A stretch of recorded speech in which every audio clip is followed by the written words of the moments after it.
গুম রাজনৈতিক উদ্দেশ্য প্রণোদিত দমন যন্ত্র উল্লেখ করে গুম কমিশন বলেছে, জঙ্গিবাদ বিরোধী প্রচারণাকে ঢাল হিসেবে ব্যবহার করে বিরোধী মতকে দমন করেছে শেখ হাসিনা সরকার। এখন পর্যন্ত গুমের ১,৮৫০টি অভিযোগের মধ্যে ২৫৩ জনের গুমের প্রমাণ মিলেছে। গুম সংক্রান্ত তদন্ত কমিশনের দ্বিতীয় অন্তর্বর্তী প্রতিবেদনে বলা হয়েছে, বিরোধী রাজনৈতিক শক্তি দমনে গুমকে হাতিয়ার বানিয়েছিল শেখ হাসিনা। যারা গুমের শিকার হয়েছেন, ফেরত এসেছেন, তাদের মধ্য থেকে গুম কমিশনে ১৮৫০ জন অভিযোগ করেছেন। এসব অভিযোগের মধ্যে ২৫৩টি গুমের ঘটনার তথ্যভিত্তিক প্রমাণ পাওয়া গেছে বলে জানিয়েছে গুম কমিশন। বৃহস্পতিবার গুলশানে কমিশনের কার্যালয়ে সংবাদ সম্মেলনে এসব তথ্য জানান বিচারপতি মইনুল ইসলাম চৌধুরী। তিনি জানান, এখনও গুমের শিকারদের মধ্যে ১৩১ জনের সন্ধান ও উদ্ধারের জন্য আইজিপি বরাবর তথ্য পাঠানো হয়েছে।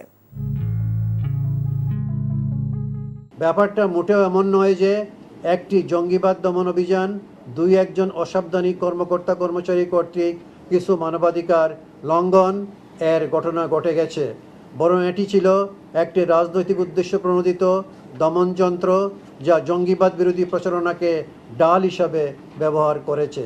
আমাদের কাছে দাখিলকৃত ৮১% অভিযোগ জীবিত ভিকটিমদের হলেও ১৯% অভিযোগ ফেরত না আসা ভিকটিমদের।